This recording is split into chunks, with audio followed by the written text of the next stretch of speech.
front of the elementary school, fell, just a big hole. And I'm going like that. I would be that guy, first one down the road, going to work, and next thing I'm, ditch in this hole. Amazing. But not to where men are killed on purpose. God said the new things are going to happen. Number 83, a blank came out from the Lord, and what happened? Consumed them. Remember what Moses told them to bring with them? They were to come, appear before him, and they were to bring what? Their censers, yeah, the little fire pans, okay? In the plague which God brought forth his wrath, how many folks died? 14,700. That's a lot of folks, right? Boy, there's a lot we could talk about with the sins of Korah. They were Levites. They had already been, destined to do one particular, to serve God. But they said that's not enough. We want to, I guess, be priesthood too. So, as Moses would say, is that what you're trying to do? Chapter 17, Aaron's rod which budded, it signified the man which who? God had chosen. That was significant. I don't know much about almond trees or anything of that nature, but I do know that usually when a fella gets him a walking stick, he'll shave it down pretty good, and it's not normally going to bud, but this one did, right? And that was the significance of it. He got the 12 princesses, the 12 top guys, bring your families, the head guy of the family, bring your rod, and the one that buds is the one God had chosen. Of course, it was Aaron's. And then what did they do with it? It was taken and put into the ark. Now, do you remember what all was in the ark? 3 items after this. You had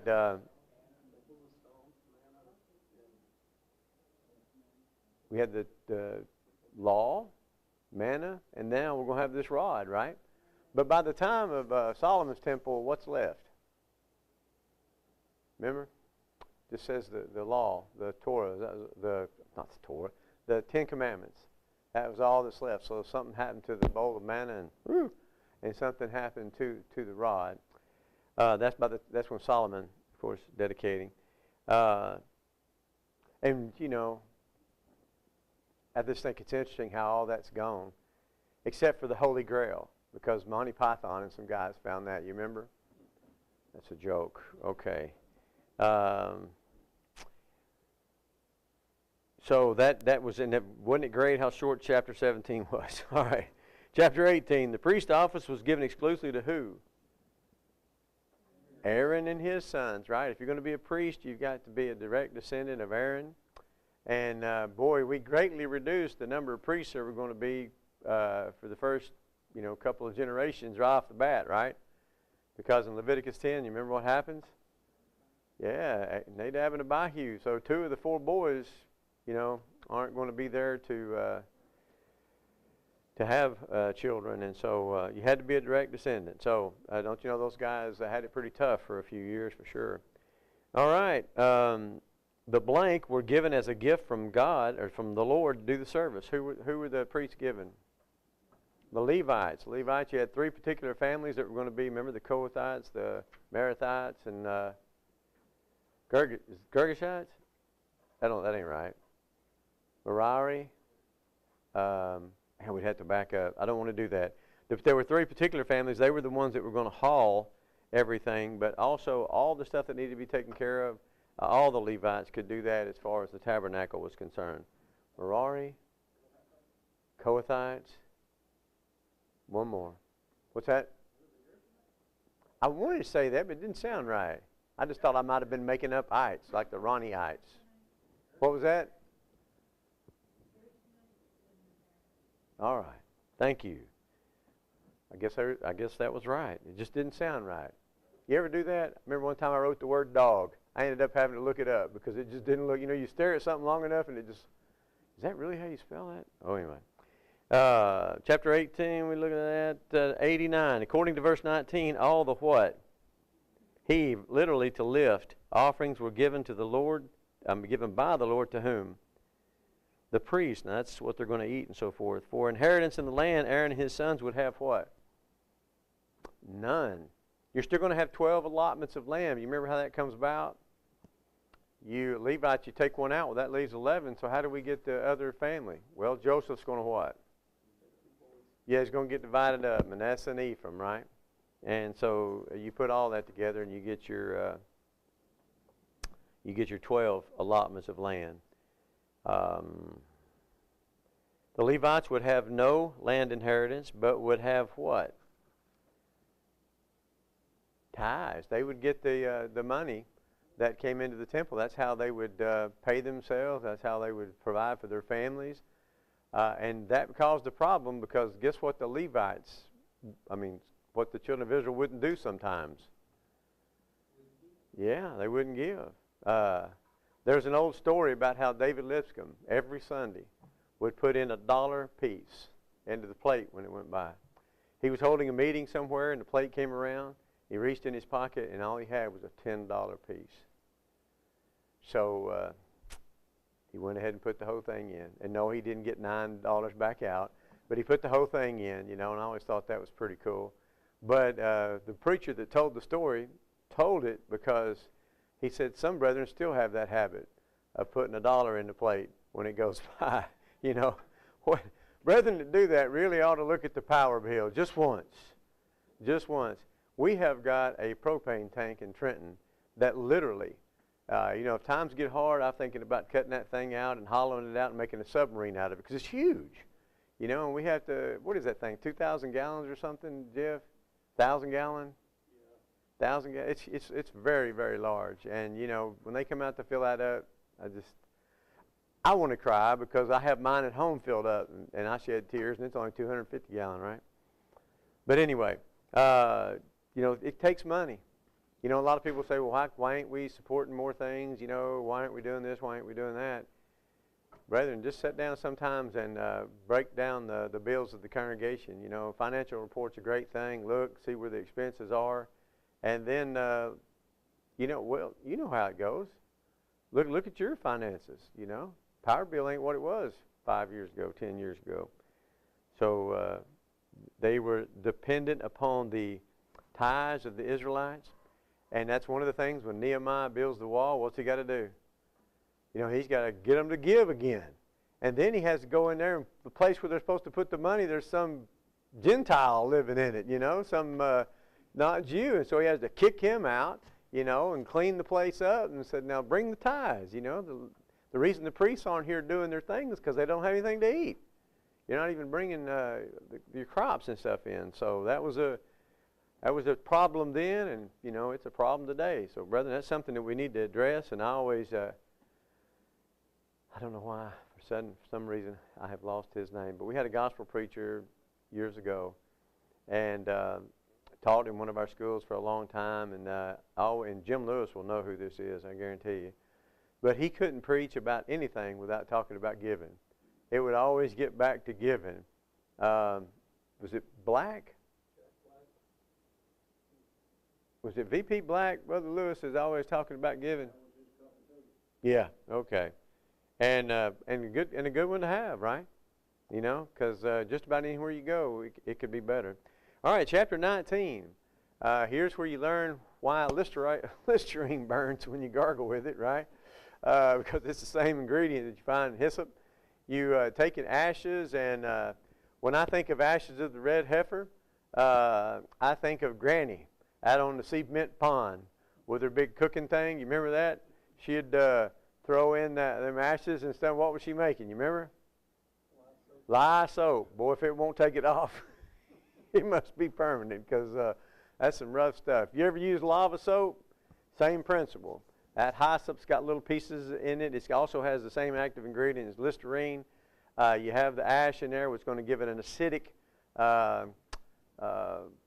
properties, and so it's a pretty tough cleanser. So they'd keep those ashes outside, and when they needed to, they'd bring it in and constitute it with water and so forth to make this waters of separation. It was used for just about everything, for leprosy. They'd go into a leper's house. They'd clean the house with it. So it was a pretty big deal. And what's amazing about that is just like you find the Lord telling Israel they needed to bury their waste, their human waste. Here you find properties that it'd be thousands of years before we figure out, hey, that's pretty good stuff. We ought to do that, use that. We didn't, if you think about some of the plagues that troubled Europe for a long time, sanitation was a big thing. 100 years ago in South Pittsburgh, Tennessee, there was an open trough that ran through the city all the way down to the river, and that's where everybody's waste went. And it was open. Nobody thought a whole lot about it then. But then we kind of thought, maybe we ought to do something about that, and so we've covered it up, put big pipes in, and aren't we all thankful for such? It's really, brethren, that's, you go to India, I am told, I've never been there, but you'll see one guy in the river up here, he's fully lathered up, he's taking a bath, and then down the river a little bit, downstream, you'll find a bunch of people beating their clothes against rocks and washing their clothes. Then you'll have another guy brushing his teeth, and stuff, and then you've got people getting their drinking water out of it, and yet they don't think there's a problem with the water because it's been blessed by, Hindu priests. And we all know that that's just not good. I've got a picture I use on a slide talking about none of these diseases, which the Lord said He would help Israel not to have none of these diseases, talking about the diseases they dealt with in Egypt. And one of them is in Africa, and you've got these young men, and they're drinking the water out of the exact same trough that the cows are drinking the water out of. The cows got their snoots in it, snouts, whatever you call it, O-U-T-S. It's always confused me. You got Clouds, and then you got Blount County. Okay, anyway. But they have their snouts down in it. They're drinking, and here's these guys, drinking that same water. And I'm going like, that can't be good. It's not good. I see the same thing with cows in India walking around drinking out of public fountains, where the water comes out for people. That's not a healthy thing. And so what you're going to have is the idea of dead bodies, something that we didn't think a whole lot about. If you ever get a chance to read about Sigmund, I can't never say his last name. It's a name, buddy. It's like Edelweiss or something, but that's not it, because that's a German song, right? Sigmund? No. Oh, Signon.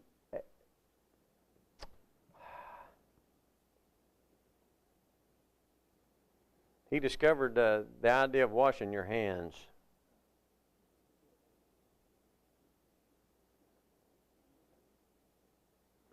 They used to go in and do autopsies first thing in the morning. And when they do Ignaz Semmelweis, say that 3 times fast. I-G-N-A-Z, Semmelweis, S-E-M-M-E-L-W-E-I-S. Ignaz Semmelweis, 19th century Hungarian obstetrician. They would go in, they would do autopsies, and I mean, maybe they had on a apron or whatever, but they're in dead bodies, trying to figure out why this person died. And so they're doing autopsies. And then they wear those same clothes. They do not wash their hands. I mean, that's just not a thing. And then they go right into the birthing wards. They'd go into where ladies were having babies, and they were losing 1 out of 4 moms. I mean, it was terrible, the death rate. Well, he started putting that together because one of his friends cut his finger doing an autopsy, and and some of that goo or whatever got in there, and he died of what they were calling like childbirth fever. And he goes, well, this guy ain't having a baby, and so how's he got childbirth fever? And so he put it together. And so as a result of that, y'all remember COVID. Everybody, you had a hand sanitizer in this pocket and Lysol in this pocket, and then you didn't go anywhere with your mask on, And so we were all about germs. Well, they didn't know beans about them a couple hundred years ago. And there's God with this, make this water of separation so you can get cleaned up, so you can go in and clean this house that leprosy has lived in, that's just, if you can't see God in that, way ahead of their time, God was keeping them. And so same thing with a dead body. If you touched a dead body, you would use this water separation, you'd be unclean for 7 days. If you didn't wash, then you wouldn't be clean after the end of the 7 days. So great things in chapter 19, a lot of what we'd call Christian evidences, apologetics there. Chapter 20, They came into, the children of Israel came into the wilderness of Zin in the first month of what year? 40. Yeah, 40. And so I got that from chapter 33, verse 38. That's when Aaron is going to die. It's chapter 20. Chapter 20. I got chapter 33, verse 38 where that takes place. 40th is the 40th year. We're in the last year. That's a big jump. Here we're over here now. We went from 1 to 40. So we'll go back and rehash all the different places they went, but there's just not a whole lot of narrative about what took place in those 40 years. I imagine there was a whole lot of whittling going on, wouldn't you? Sitting there at the tent door, just whittling on a stick, because, I mean, man, we got 39 more years, boys. Might as well do something with it. Not a good year for Moses' family at all, right? All three siblings are going to die this year. Miriam is going to die. Then Aaron is going to, of course, die. And then ultimately Moses will die before he's allowed to go. He's not allowed. Moses and Aaron, same deal, from the rebellion of striking the rock, which we'll talk about here in a minute. In order to provide water for the congregation, God commanded Moses to assemble the people and what to the rock? Speak into the rock before their eyes, and it shall bring forth water to give the congregation and their beasts. Instead, 97, Moses disobeyed God in that he smote the rock. Yeah, struck the rock in verses 10 and 11. Yeah, a couple of things there real quickly. There's a difference between speaking and smacking. If you don't believe that, just ask your small children, right? Oh, I'm so evil, aren't I? I just have evil. Anyway, but I used to be a drummer, and I never liked the fact that people didn't think we were doing something, but we were striking things, and just because you're striking something doesn't mean you ain't playing.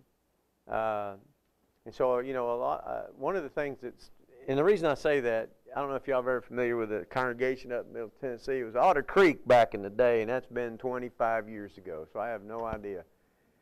But I listened to a tape in which they had a rock band or a band playing, and then the band would stop playing so that they could sing praise songs. No, worship songs, my bad. They sang praise songs, jamming out, electric guitars, drums, lighting, just, getting down, right?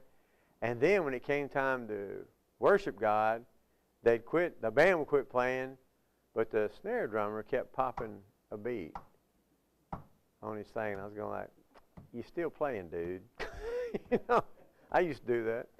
But, why were they doing that? They were categorizing praise songs from worship songs so that they could have their instrumental music in the congregation. Brethren, that's how it's going to start. That's how it's starting out over yonder, Okay, we realize a lot of people think that that's wrong. Wonder why. So what we'll do is we'll have the old-fashioned service, and then we'll have the contemporary service. And that's when we'll really get down with it, and all you rock and rollers, y'all can come in at that time. There's not a difference there, There's no difference between worshiping God and praising. I mean, how do you make that separation, And brethren, I'm just not, I never have been very comfortable since I became a member of the church. Now, I was quite comfortable before.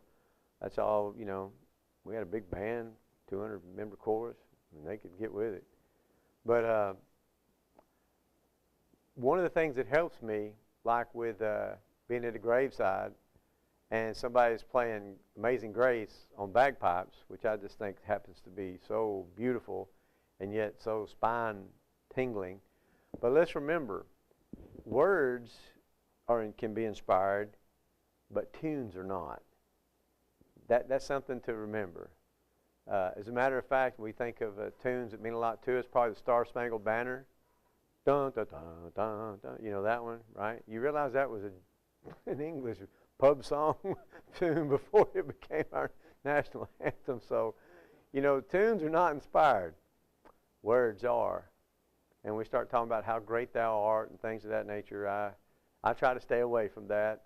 when instruments are involved. And I know Christian radio, Christian music's become quite popular in the last 25 years, since I've been preaching. And I really didn't know how to deal with that, and still don't know how to deal with it satisfactorily to myself. For me, if they're singing about God and their love for God and praising God, I don't want to hear it if they're playing a banjo or whatever in the background. That's me, because some people have asked, well, it's about the only music you can listen to or whatever, that they're not cussing at you or something. And boy, I'm sympathetic to such.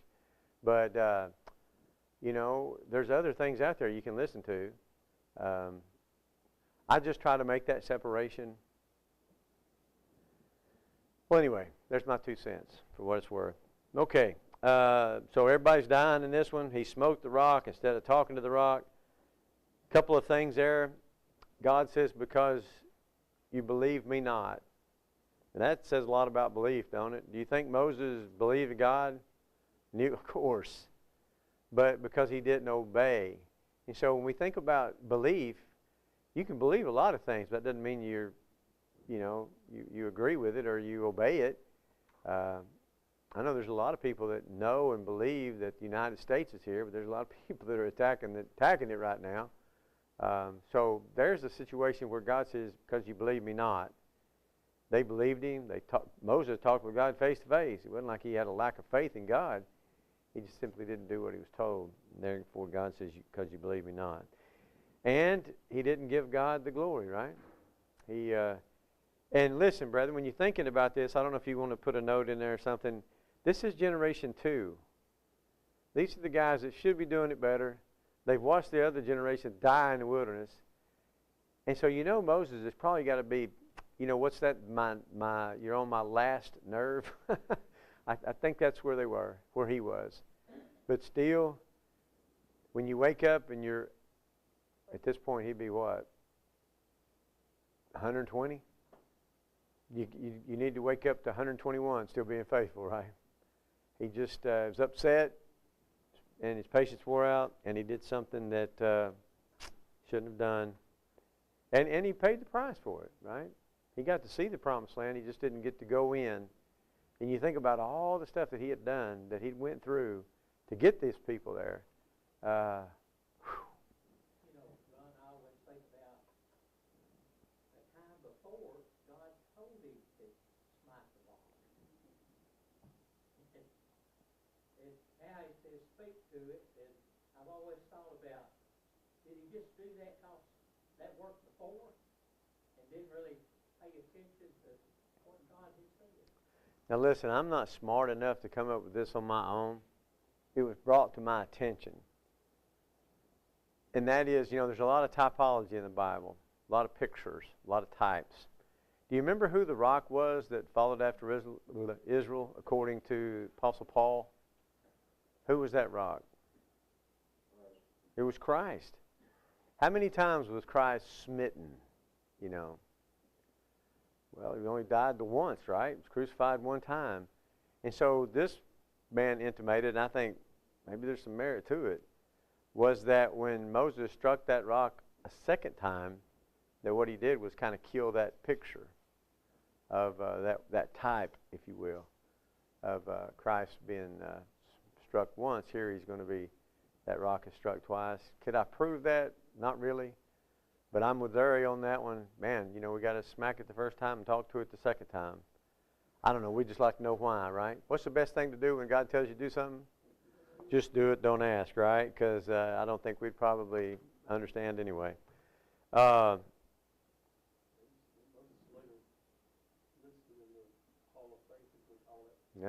right. No, he was a good man, You know who always kills me in that list? I shouldn't say kills me. One day he may kill me because he's a big old guy. Samson. I'm going like, if Samson made it, maybe I got a shot. You know what I'm saying? Samson had a rough, okay. Anyway, we're going to talk about Samson. As consequence for their belief, Moses and Aaron would not be allowed to bring the congregation into the land, which in the picture, which in the type, what is the land? You had to cross the river to get into it. It was what? It's the land of Canaan, but what's it a type of? Heaven. Yeah, type of heaven. So close yet so far. Okay, 99. The blank of Aaron necessitated a change of the high priest. Yeah, the death of Aaron. So all three siblings are going to die in this year, right? All right, chapter 21, the Lord sent, here we go again. You know, and I mean, man, chapter 21 starts out pretty good. Here we are. These people are attacking us. We're saying, God, that ain't right. Make a covenant with you. If you'll be with us, we'll go whoop them, you know. And so they go, and you're like the first 5 verses, we're rocking here, right? And then, here we go. We start murmuring again. And so as a result, I kind of like that etymology too, if you get into such things. Now my app is telling me my car is unlocked because I unlocked it, right? Sorry about that. I've kind of outgrown some clothes. I'm trying to be a good steward with such. That's probably not the best way to describe that. I didn't outgrow them. I undergrew them, yeah. All right, let's go ahead and turn to chapter 21, because the first few verses there are pretty neat. We ain't got time to do this a lot, but this one's pretty. King Arad the Canaanite.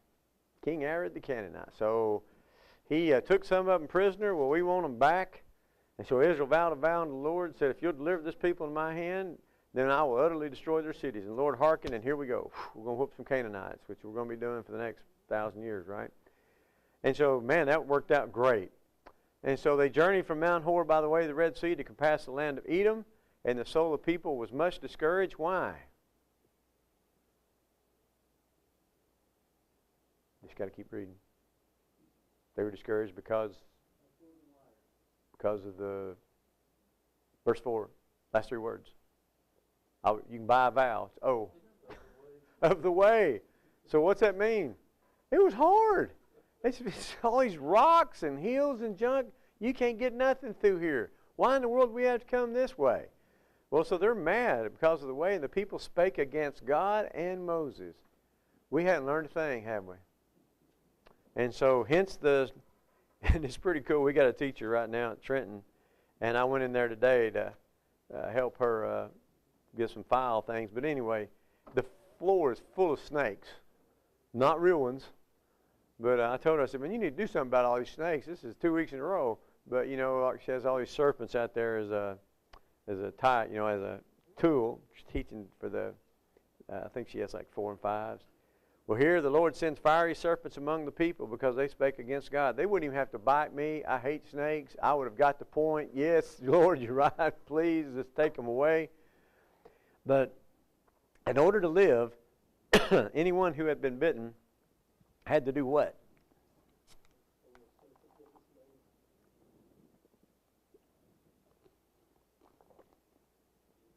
You know what's amazing about that is you can go right down the road here to, what is it now, Park Ridge East?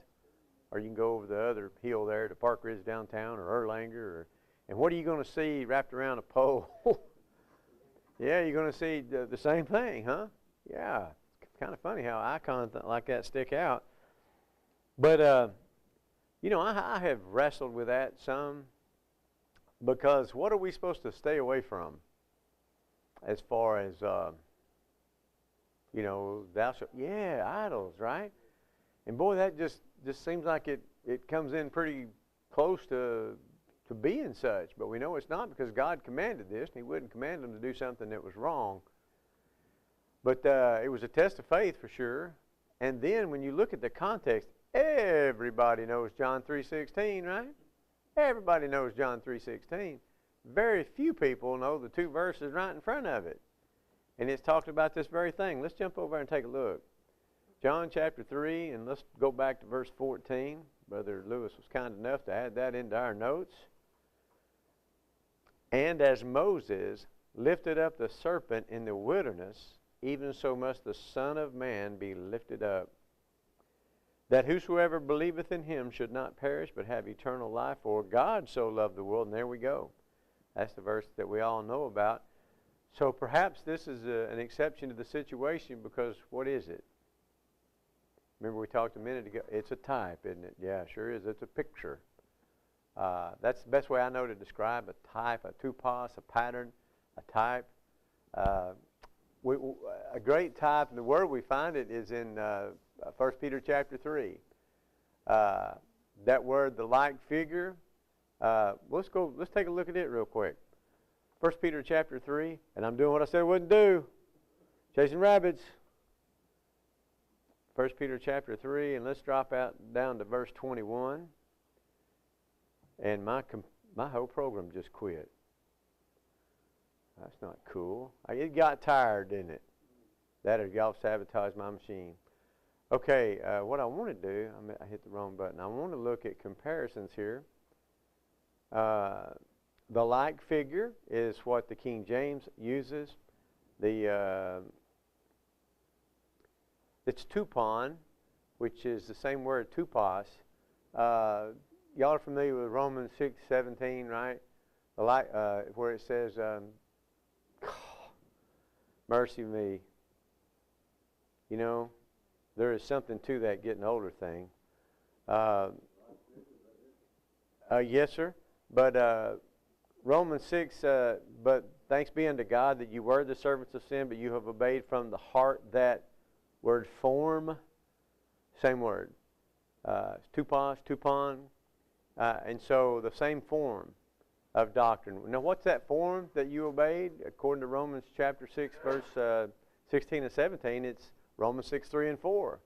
Many of you have been baptized into Christ to put on Christ. All right. So, know ye not that so many of us was baptized into Jesus Christ, baptized into his death, therefore we are buried by baptism into death, like as Christ was raised up from the dead by the glory of the Father, even so we should walk in newness of life. Verse 17 talks that's the form that you obey. Now back over in 1 Peter, I wanted to go over a couple of those different translations of that. The like figure, that's the same thing. That's tupon, tupos, a type, a figure. And so some of the other translations, I wanted to kind of give you these. You know what? I have changed programs. No wonder it wouldn't work. Let's try this. ASV, which also after a true likeness. ESV corresponds to this. Well, I don't like that at all. Which corresponds to this. Well, yeah, baptism, which corresponds to this. Yeah. I'm not so big on that. Because, you know, correspondence is not what I think of when I think of a pattern or a figure. Well, LEB, that's why they went that way. NASV, corresponding to. NASB went with corresponding. So that's a bunch of that's the newest translations, right? NIV went with symbolizes. KJ, the New King James, went with antitype. Now, I really kind of like that because it gives you basically a definition of what that is. RSV too. Well, I'll tell you what, just for kicks, let's go see. The antitupos is the original word corresponding to a copy, a representation. Strong says a neuter, a figured, a representative, a counterpart, a thing formed after some pattern. Let me ask you something. When I say corresponding, do you think of something formed after the same pattern? Is that what comes to your mind? See, I just don't use that word corresponding a whole lot. I correspondence when I'm writing somebody. But, yeah.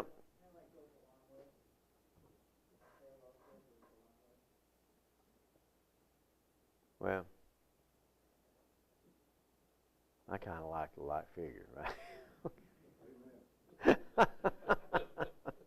Okay, because it puts me in the mind of a type, you know, and it takes me back to the ark, and the ark's a type, tabernacle's a type, Joseph was a type. You know, you think about all those types, and then you see the fruition of it. Okay, let's drive on. Let's move as fast as we can through here.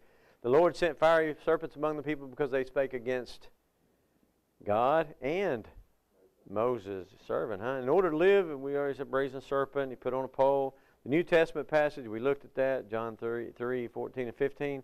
3 kings defeated by Israel in this chapter are Arid, Sihon, and the last one, opinionated gripe. Yeah, Og. Okay. Chapter 22, Balak was the king of the what people? Moabites. And how did the Moabites and the Ammonites come about? Do you remember? Yeah. That's an exciting story, right? Lot's wife turns into a pillar of salt. The 2 girls and Lot going to go to a city, but that don't work out. They end up going to, don't you wish you knew more about that? But they went and hung out in the mountain in a cave and cohabited with their father, and so you have the Ammonites and the Moabites. That's where they come from. Still kin, cousins, I guess you could say, to Israel. But, boy, I mean, he's going to go fisticuffs with him. He won't have anything to do with him, but he's scared of them, so he wants to bring in somebody. Notice, Balak was afraid of Israel because he had seen what happened to the Amorites, which were his really close cousins or nephews or whatever. Numerically, the children of Israel were, man, we're talking, you know, brethren, if you do the number, 607,000 fighting men, you put people the boys that are too young to fight and the men that are too old to fight, and then you stick children, females and all in, you got to, I would say 2 million would be very conservative. And so if you were standing on a mountain looking at all that, that'd be a big spread, wouldn't it? So Balak is going to hire Balaam, and boy, isn't Balaam a lot of fun? Balaam, real interesting, you know, because he's the whole situation. Because, you know, and it's hard for us to work through because God tells him don't go, and then God tells him to go, and then you're like, well, why did God? Bottom line is he had made up his mind he was going, and he goes, and then God has the angel, you know, going to kill him, and then the ass, you know, of course, crushes Balaam's foot against the rock, and so Balaam's going to beat on it, and the donkey speaks. And I love the way that narrative flows because I think I would have had to stop for a minute and just, that donkey just talked to me. You know, he doesn't even say anything about that. He just has a conversation like, I'd kill you if I had a sword. I think you'd like to have asked a few questions there. But anyway, God, and so that's a real interesting story and a narrative. Do I believe it happened? Absolutely, 100%. But the whole way that it took place, God says, don't go, and they keep sending people, and, you know, I got this feeling that, you know, Balaam's really wanting to go, and why is Balaam really wanting to go? Big payday. Yeah, this guy's got some cash, and he's going to give it to me, and so he keeps petitioning God, and finally God says, go. But on the way, it appears that God's, you know, would take or could take his life, and so, but he doesn't, and then he says, you can go, but you're going to tell him everything, you're going to tell him only what I tell you to tell him. And so if you put the whole story together, Balaam really is a bad dude, because he doesn't curse Israel. He speaks only what God says, right? And so he blesses Israel numerous times, much to the chagrin of Balak. But do you remember what he tells him that gets a whole bunch of people killed? Now, we don't have him saying it verbatim, but the Bible does tell us that and Israel ends up killing him. You ever heard of Baal Peor? What happens? The men of Israel are seduced by a bunch of these ladies to go and to practice in these cult orgies or whatever they are. And so where do you think they got that idea? I think you put it together. Balaam says, okay, I can't curse them, but here's what you do. These fellas here, they have a hard time controlling themselves. So anyway, and of course, where do we find out that, you know, Balaam's motivation was money? Jude, yeah, Jude. I tell you what. Let's go ahead and finish this real quick, then we'll turn to Jude. Balak's anger was kindled against Balaam because these 3 times he had what? He had blessed Israel. That's in verse 10. Balaam did prophesy that a star out of Jacob, come on, y'all going to have to do these now, would smite the corners of Moab. That's in verse 17. Balaam also spoke prophecies against the nations of Edom, Amalek, and the Kenites. Amalek and the Kenites. That's in 18, 20, and 22. And listen, I know you probably said, well, we didn't think we'd need to get this far ahead. You're only covering about half a chapter a week. Okay, I get that. But we're going to have to move, okay? But I would like to go to Jude 11 real quick, because this is talking about some of the things that we're going through here. So, Jude 11.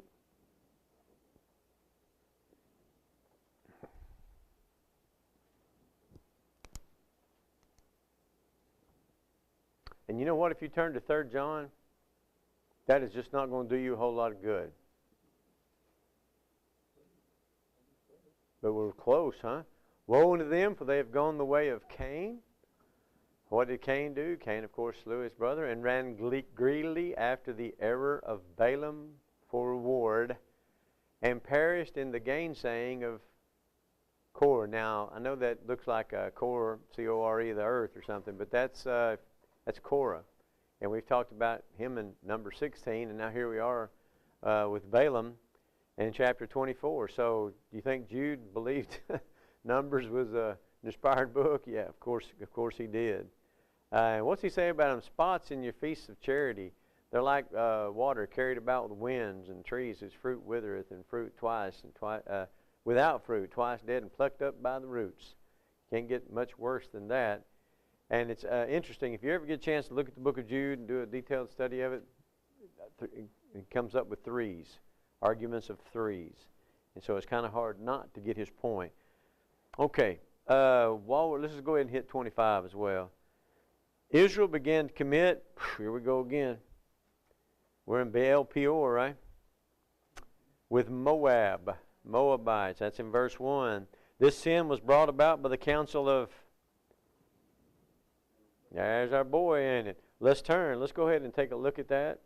You know what? I'm going to hop over here to this other program. I'm just faster with it. Let's go to Numbers 21. Oh, my.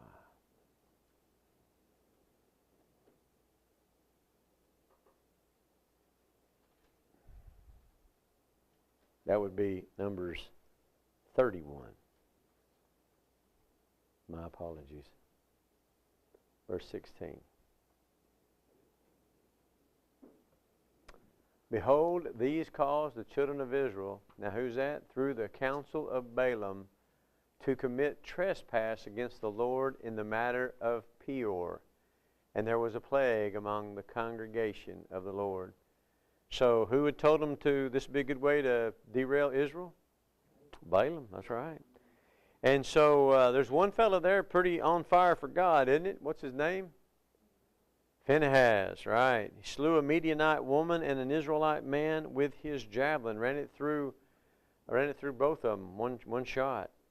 Kind of gives you an idea of what God thought about this. And what audacity. We got to stop. But what audacity. This guy brings in this woman that they're not supposed to have right in front of everybody, just like in your face. And so Phinehas says, you know what, that ain't going to work. And how many died in this plague? 24,000 according to verse 9. And God told the Israelites to what to the Midianites? Vex them and smite, kill them. Verse 17. We will pick up in chapter 26. We're trying to move a little bit. I think we did good tonight. We still need to be 5 chapters further. But hey, considering where we are, I thought we did pretty good. So we'll pick up here. What is next week? What is tonight? 9th? So it's going to be the 16th. We've got next week, and then we will be off the following. This class will not meet the following week. Joel's going to have a double up on the Corinthian class. And then we'll be back on track, Lord willing, the rest of the month. I certainly have enjoyed it. I hope you've gotten something from this. I know we're going, it's a lot of material. It's just absolutely 187 verses. nights what we're supposed to cover, and I know I covered at least 25 the first 3 nights. So, all right, brethren, let's have a prayer, shall we? Lord, we thank you for this time. We thank you for your patience. Thank you for your patience with the children of Israel and for your long suffering. And Lord, we pray that we would try to live our lives where we won't test your patience, that we'll humble ourselves and be the kind of disciples, be the kind of people that you would have us to be. We don't want to be known as a stiff-necked or uncircumcised in our heart and ears. Please, Lord, help us to be tender and hearted, to be kind-hearted, and try to be the very best possible people we can be. We thank you for this class. Thank you for this school. Thank you for this church. In Jesus' name, amen. Thank you.